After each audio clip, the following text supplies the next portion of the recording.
the competitive context we're living in. Why interior disruption, not edge star power, is the lever that flips close games in January. How the cap actually supports a big swing now. What kind of package gets it done without mortgaging the build? The risk ledger you deserve to hear, and the on-field impact in our third down menu. Stay with me through the middle of this report. I'll put the name on the table at the right time and make the case like I'm in the room. If you rock with straight talk and inside-out analysis from a Bears diehard, Cap subscribe to Bears News Fan Report, drop a like, and turn on notifications. I keep it measured, I keep it verified, and I keep it Chicago. Let's start with who we are right now. This defense has an identity, speed at the second level, length on the edges, and a take-the-ball mentality that travels. We hunt crossers, squeeze throwing windows, and play top-down enough to frustrate the big shot offenses. But you and I know the truth that decides playoff football. When quarterbacks can hitch twice, coverages break. And the only clean way to erase that second hitch is pressure up the gut that doesn't need a blitz to happen. That's the missing piece we flirted with, not owned. We've seen Flash's young legs flashing through B-gaps, games and stunts hitting in waves, but flashes don't make February. What makes February is a 3-tech that wins his one-on-one so consistently that protections slide by default, edges eat off the spillover, and coordinators stop calling 5-step concepts on second down. You can't fake that with scheme alone. You buy it with a blue-chip human. The window to do it is now because of roster construction. A franchise quarterback on a rookie deal gives you oxygen. Montez Sweat is the edge pillar paid like a pillar.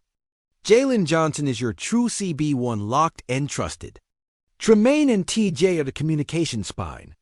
What we don't have yet is the gravitational center inside someone who moves the pocket back into the QB's lap and makes offensive lines wrong even when they pick correctly. Why am I pressing this tonight? Because the market is moving.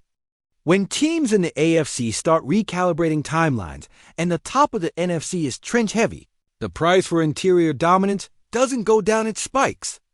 If you believe you're one disruptive interior away from turning pressures into sacks and sacks into takeaways, you act while your cap is flexible and your core is ascending together. Profile the target we need is not complicated. Elite get off for a big man. Heavy hands, strong base versus double teams. Interior counter repertoire, finishing power, and the stamina to play high-leverage snaps without losing anchor. Add leadership traits and a standard that raises practice intensity from Tuesday to Friday. There are maybe 3 of those on the planet at any given time. Put a mental pin in this. If we land that profile, our third down identity changes. You walk out in nickel, widen your edge, mud the B-gap with a backer, and you don't even need to bring him. The center's eyes are already stuck inside. Screens get rushed, play action teeth dull, and coordinators start calling quick game not because they want to, but because they have to. That's when you own the flow. Here's the reveal you've been waiting for. The name on our whiteboard is Jeffrey Simmons. That's the archetype. That's the weight class. And yes, that's the level of conversation happening around what a transformational interior would mean for this group.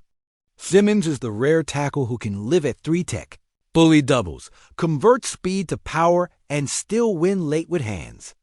Drop him next to Sweat and watch how much easier life gets for everybody, from young interior rushers to our back end. Fit matters. And in our system, it's almost tailor-made. We ask our 3-tech to be the engine collapse protections, force ugly pockets, and set violent edges on runs that try to hit seams. Simmons is a scheme versatile bully. He eats reach blocks, he resets the line of scrimmage, and he floods the quarterback cylinder. You don't have to change who you are to feature him. You just get more violent at your core. Let's talk business, because feelings don't sign trade slips. Simmons is a premium player on a premium number, think mid-20s, per year structure with guarantees and roster bonus mechanisms that smart teams can manage. For us, the first-year cap can be smoothed with the usual tools while keeping space clear for extensions that actually matter down the line. The question isn't, can you fit it? It's what are you giving up and what are you buying in win probability on 3rd and 7 in January. Compensation. A realistic framework starts with a first rounder and escalators. You build in protections, top X pick guardrails, or you layer a conditional day 2, pick based on snap share and team success. There's also room for creativity. Pick swaps that keep you in round 1, or a young player at a surplus position to reduce draft outlay. The Titans get clarity and value. We get the piece our structure is crying out for. Risks, because I owe you the other column too. 1. Capital concentration. You pay premium money and premium picks. That reduces margin for error elsewhere. 2. Availability. Big men take big hits. You need medical conviction and load management conviction. 3. Opportunity cost. If you miss on this, you're not calling back in March for a cheaper tier of solutions. You're in, and you have to coach, develop, and plan like it. Now culture. This locker room has leaders who don't just talk. They set daily standards. A player like Simmons fits best where practice speed is non-negotiable and accountability is peer-to-peer. That's us. Montez sets it on the edge. Jalen sets it in the room. The backers set it in the huddle. Add a tone setter inside, and Tuesday becomes harder, which is the quietest way to get better on Sunday. Deployment. Because I know my film people are here. Money down, you can go NASCAR with Simmons at 3 Tech, a penetrator shade opposite, Sweat in a wide 9, and a spinner package that threatens the A with a backer before bailing to jump slants. Early downs, you keep him tight to play through the guard and redirect zone. Against mobile QBs, you rush with 4 but close lanes with interior push rather than edge overcommit. The ripple effect hits our blitz rate. You blitz less, you disguise more. And you still speed up the clock. Why the urgency is justified in the division. Look at the offensive lines you have to beat to win in January.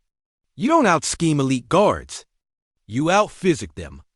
And when you do, the interceptions come not from great coverage, but from tip balls and panic throws. That's the hidden math a move like this changes. It doesn't just give you sacks. It gives you worse decisions from opposing quarterbacks. What if it doesn't happen? There's a second path. Stack rotational interior rush with a high motor vet and draft another long, explosive 3 Tech early. That's the slow cook. It can work if your edges play out of their minds and your takeaways spike. But it's also the path that keeps you in coin flip games longer than you'd like. The Simmons path is the shortcut. You take only when you believe the roster is ready to cash it. My personal bar for green lighting. It is simple. If the cost sits at 1 first plus a conditional that doesn't hamstring 2 drafts, and the contract runway allows us to retain our core and protect our quarterback build, I do it. Not tomorrow, now. Because every season you waste without interior gravity is a season you ask your back 7 to be perfect. No defense is perfect in 2025. The best ones are mean in the A-gaps. Let me leave you with the bottom line. The way we'd say it in the building. This is the cleanest way to change who we are on the downs to decide trophies. Without ripping out what we already do well. It's expensive. It's uncomfortable. It's exactly the kind of bet that separates contenders from cute stories. Your turn. Bears family, do you push the chips in for Jeffrey Simmons at a first-round price and a premium number? Or do you keep the picks and grow your own disruptor while riding the edge-led pressure package? What's your red line on compensation, and how would you structure the deal to protect the window? Drop your take below. I read everything, and the smartest comments fuel our next deep dive.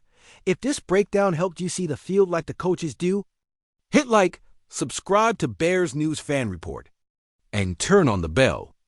I'll be here with rapid updates and full-throttle tape plus cap analysis the minute anything moves.